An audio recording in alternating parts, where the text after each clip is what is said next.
Hello, to the one they keep whispering about, the one they can't stop watching, can't stop criticizing, can't stop fearing, but also can't stop envying. Let's talk, you and me. Because it seems you're living in a place where your existence alone offends the insecure, where every step forward triggers their unresolved bitterness, where every ounce of progress you make feels like an act of war to them. And isn't it funny how the same people who never clapped for you seem to have front row seats to everything you do? Tell me, how does it feel to know that the very community trying to break you is unknowingly building the legend they'll one day pretend they always believed in? Because make no mistake, they're watching you. Oh, they're watching you closer than you think. The fake laughs, the group chats, the weird silence when you walk in the room, all of it. It's not random, it's ritual, an ancient one. They always crucify what they can't control. They always demonize what they secretly desire to become. From the beginning you knew it, didn't you? That eerie feeling that you were cut from something other. You didn't fit their boxes. You didn't play their games. And for that, they labeled you dangerous. For that, they whispered, pointed, plotted. But that's how it always begins, doesn't it?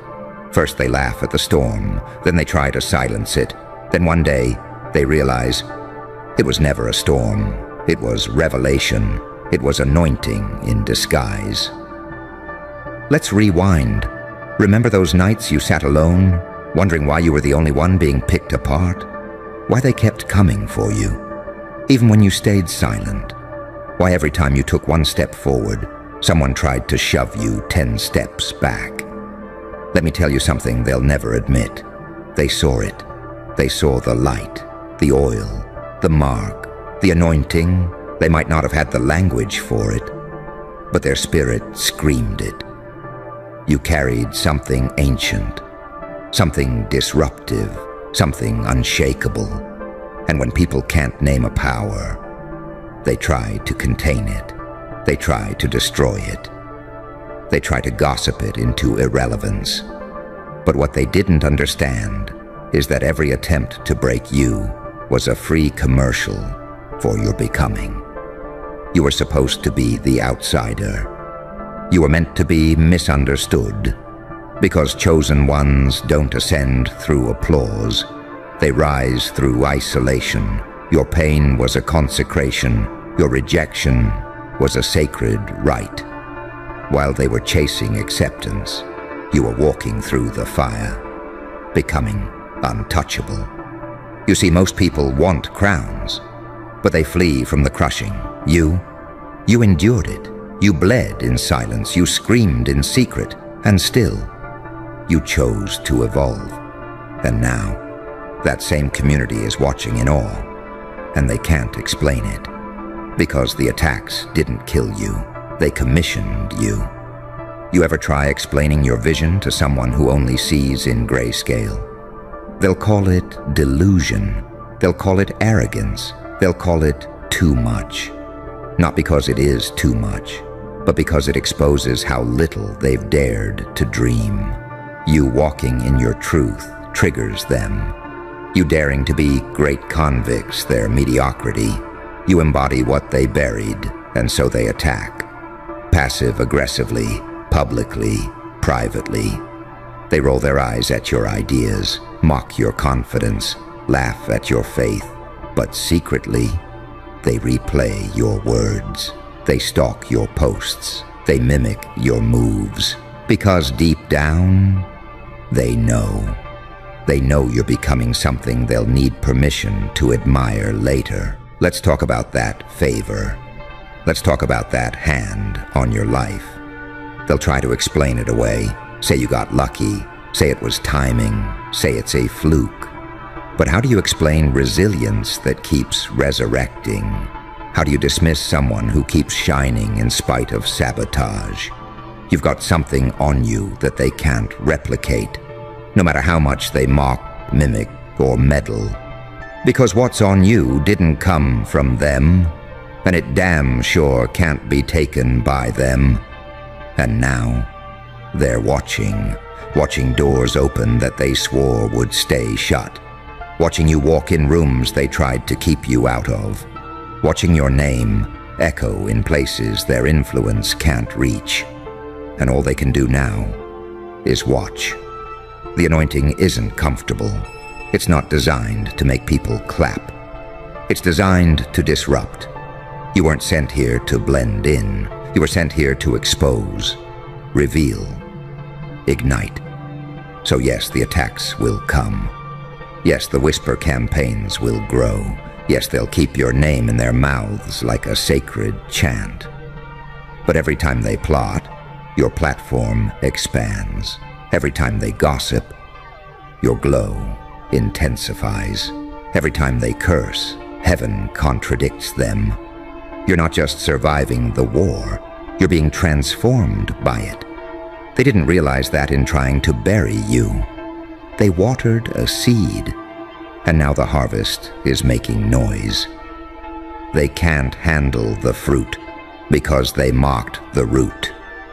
When you were in pain, they laughed. When you were building, they ignored. When you cried out, they scoffed. But now that the breakthrough is undeniable, now that the oil is visible, now that favor is breaking generational curses in front of their eyes, they don't know what to say, so they'll say anything to make it make sense. She's not that special. He got lucky. She changed. He's acting brand new. But the truth is, you're not brand new. You're finally walking in what you were born with, and that terrifies them. Let them talk. Heaven is talking louder. While they bicker, heaven builds. While they conspire, heaven covers. While they roll eyes, heaven rolls stones away. This isn't just elevation, it's vindication. It's the sacred reversal, where the last becomes first, where the overlooked becomes undeniable, where the rejected becomes the revival. So let them keep coming, let them keep plotting, let them keep watching, because the same mouths that tried to curse you will one day have to confess you were anointed from the start. They won't say it out loud, but they feel it. In the silence, after they speak your name. In the hesitation in their voice when someone praises you. In the shift of the room when you walk in, not with arrogance, but weight. Because presence speaks louder than performance, and yours is thundering. They keep trying to play it off, like it's nothing, like you're just another phase, another dreamer, another one getting too big for your britches. But their eyes betray them. They widen just a little too much when they hear your next move. Their smiles stretch just a little too tight when they see your name climb. Their voices dip just a little too low when they talk about what you've done. Because your existence confronts their compromise. Your rise calls out their retreat. You didn't just break through, you broke pattern. And every system that was built to contain you is collapsing under the weight of your becoming. It's why they keep trying to come for you. They don't realize it yet, but their obsession is evidence. You're not a threat because you did something wrong. You're a threat because you refused to bow. You didn't water yourself down to fit in. You didn't trade your power for their approval. You walked through the rejection untouched in spirit. And that kind of resistance, it exposes everything they forfeited just to be accepted. They gave up their voice to belong. You gave up comfort to be real. And real is radioactive in a world addicted to pretense. That's why you glow different. They can't sit near you without being reminded of everything they silenced in themselves. And so, they come for you. They nitpick. They question your motives. They downplay your progress. But you know what they never do? They never look you in the eye. Because deep down, they know. They know you're walking with something ancient, something holy, something that didn't come from them and can't be taken by them. You didn't buy this power. You were branded with it. And the crazy part, you never asked to be chosen. You begged for peace and got process. You prayed for silence and got the storm. You asked to be left alone, and instead, you were anointed in front of your enemies. Anointing is a strange kind of crown. It doesn't glitter, it bleeds, it burns, it drags you through hell. Not to destroy you, but to strip you of everything counterfeit. Because before heaven promotes, it purges. Before you're handed a platform, you're handed pain. And the community around you, they saw the fallout, not the formation. They mocked the mess, but they missed the animus morphosis. They didn't see you when you cried into the pillow at 3 a.m., praying you were wrong about the call on your life. They didn't see the nights you almost caved in, almost made yourself small just to finally breathe. But something in you refused, not pride, not ego, something older, something wired into your very bones. You didn't just want to be free, you were built for it. Built to break patterns, built to disturb systems, built to outlast opinions and outgrow ceilings. And now, the same community that tried to paint you rebellious, that accused you of being too much, too loud, too intense, is being forced to watch the oil drip in public. And there's nothing they can do about it, because what's sacred can't be silenced. What's ordained can't be overthrown. What's authentic always rises, no matter how many shadows try to cover it. The truth is, they wanted to see you crack. They wanted to be right about your collapse. It gave them comfort to imagine you failing, because your success threatens the entire scaffolding of their denial. If you could endure all that and still rise, then what excuse do they have? That's why they're unsettled. That's why they keep coming. Not because you did something wrong, but because you represent what they buried. And buried things have a way of haunting the living. You're their mirror. But unlike most mirrors, you don't flatter, you reflect. And the reflection is costing them their illusions. They thought they could gossip you into shrinking.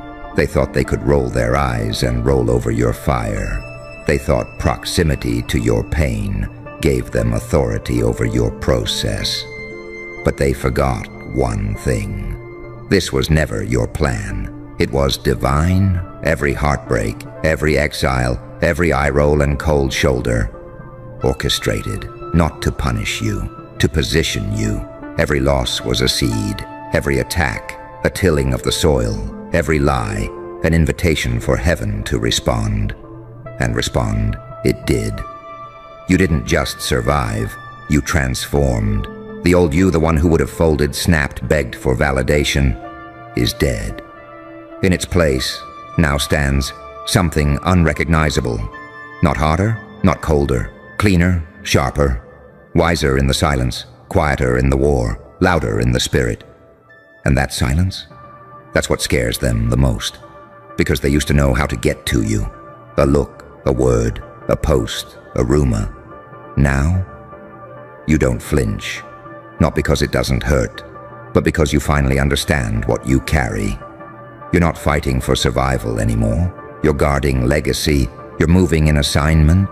And when you're in alignment with heaven, earthly attacks become irrelevant.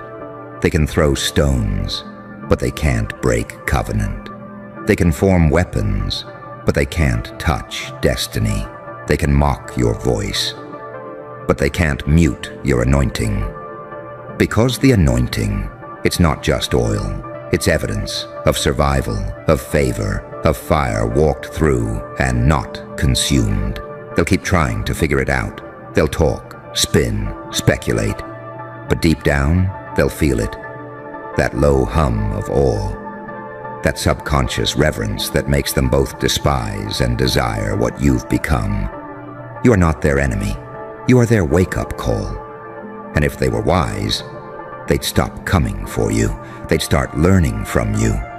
But even if they don't, you'll keep walking, head high, eyes open, heart blazing. Because this isn't just vindication, it's coronation. They still think this is about ego, as if you endured betrayal, abandonment, mockery, and firestorms, just to be seen. As if you gave up comfort, walked through isolation, buried versions of yourself, just to feel important. They misread the script. This isn't about being admired. It's about being assigned. This isn't the path of the proud. It's the walk of the wounded who refused to stay broken. They think you're motivated by revenge, by the thrill of proving them wrong. But it was never about them. They were side characters in a story much older than any of their gossip circles. You didn't rise because of their hate. You rose because something deep in your spirit refused to die. They called it ambition. You knew it was survival. They called it arrogance. You knew it was recovery. They called it rebellion. You knew it was reclamation of what life tried to steal before you even knew your own worth. You were always going to rise, not because of who you knew, not because of what you did, but because you never stopped answering when the call got louder, even when it cost you everything. You remember it, don't you? The moment you realized you could never go back. The comfort you used to crave started tasting like poison. The spaces you once fought to belong in felt suffocating. The friends you used to trust began to sound foreign. That wasn't a mood shift. That was a dimensional shift. Everything started vibrating on a frequency they couldn't hear. But you felt it. And the moment you started honoring that feeling, the war intensified. They sensed the change. You didn't laugh as hard at nonsense. You didn't respond to the bait. You didn't show up where drama lived. You stopped bleeding for people who held knives behind their backs. And that to them felt like betrayal, because your healing interrupted their power. They were addicted to your wounds.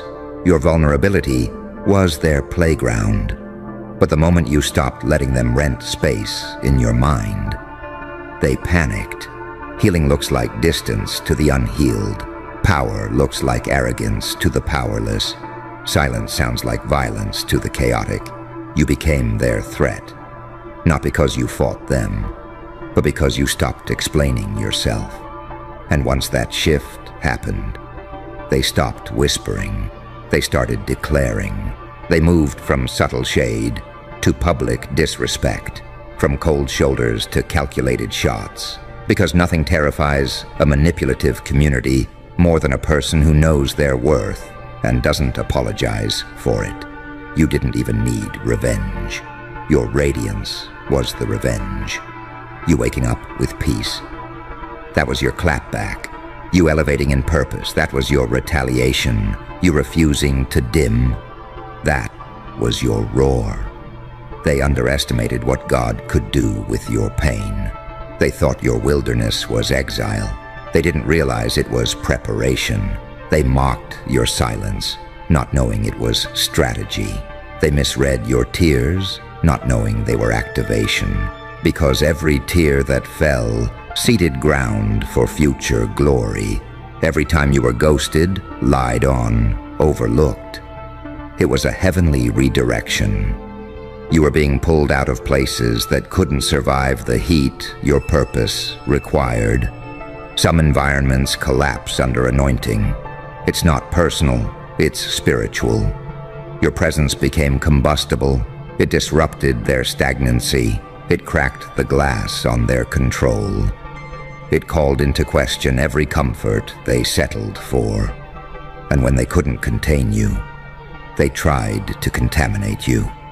But oil doesn't mix with poison. It separates. You walked out with your hands clean, but your spirit changed. More precise, more sober, more dangerous. to every system of manipulation, every game of hierarchy, every illusion of power. You stopped playing, and in doing so, you forced the room to shift. But here's the twist they didn't see coming. You weren't just surviving attacks. You were becoming proof that you can be targeted, talked about, misread, misquoted, and still fulfill your assignment. Proof that you can lose everything and come back clearer.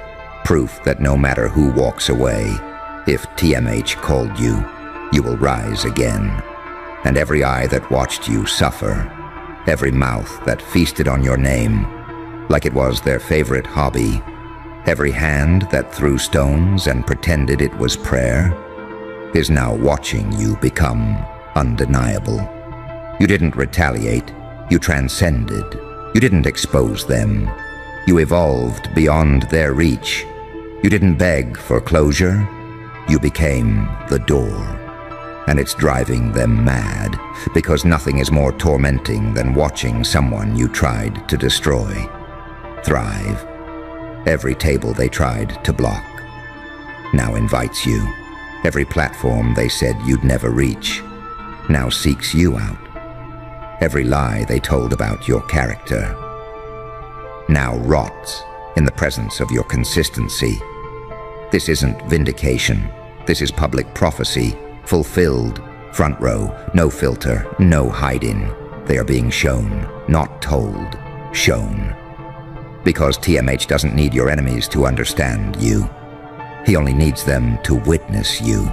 They stand there now, still pretending it doesn't bother them, still holding on to their story, that you were too emotional, too intense, too ambitious, too unpredictable, too real. They called it chaos, but you knew it was consecration. They called it rebellion, but you knew it was reformation. They couldn't tell the difference, because they've never seen what anointing looks like before it's crowned. It doesn't come wrapped in etiquette. It doesn't walk in, smiling to make others comfortable. It doesn't beg to be understood. Anointing walks in with weight. It shifts the oxygen in the room. It rattles what's fake. It confuses what's performative. It convicts what's dead inside. They weren't equipped for that. They were trained to worship titles, not recognize truth. They were taught to bow to hierarchy, not discern holiness. And when you walked in, not with a title, but with oil, they panicked. Because hierarchy has rules, but favor doesn't ask permission. It shows up uninvited and flips tables. You didn't climb their ladder. You walked through the wall. And the moment they saw that, the moment they realized they couldn't predict you, control you, or define you, they turned on you. Not all at once, not openly. It started small, subtle tones in their voice, a little sarcasm layered into compliments, celebrating you in public, but criticizing you in private, withholding support, waiting for a fall because people love you, until they realize they can't use you. Your strength scared them. Your honesty offended them. Your resilience, your resilience exposed their fragility. You didn't collapse. You recalibrated. You didn't retaliate. You resurrected. They wanted your breaking point, but you became the breakthrough. And now, they're watching you rise in real time, with no campaign, no connections, no validation from the very system that swore you'd never make it. And it's messing with their heads, because it wasn't supposed to be you. You didn't play the politics. You didn't kiss the ring. You didn't betray yourself to belong. You walked the long road, the bloody road, the road they mocked behind closed doors, and still, you got here. Because when TMH puts his hand on someone, it doesn't matter how many hands try to block it. When TMH says, move, no wall can hold you. When TMH says, speak, no muzzle can stop you. When TMH says live, even death gets confused. You're not just here, you're enthroned in spirit, in wisdom, in authority. not because of who clapped for you, but because of who tried to crucify you and failed. They're being shown it now, shown what it means when someone refuses to sell their soul for a seat, shown what it looks like when someone lets the fire forge them instead of consume them, shown what real favor looks like, favor that follows you into exile and calls you out like a burning bush. They can't unsee it. They can't unfeel it. They can't explain it away, because you didn't just survive their persecution. You flipped the spiritual atmosphere. Their weapons, still formed, still aimed, still failing. Their rumors, still whispered, still venomous, still powerless. Their strategy, still petty, still personal, still irrelevant. Because this isn't about personality anymore. This is prophetic.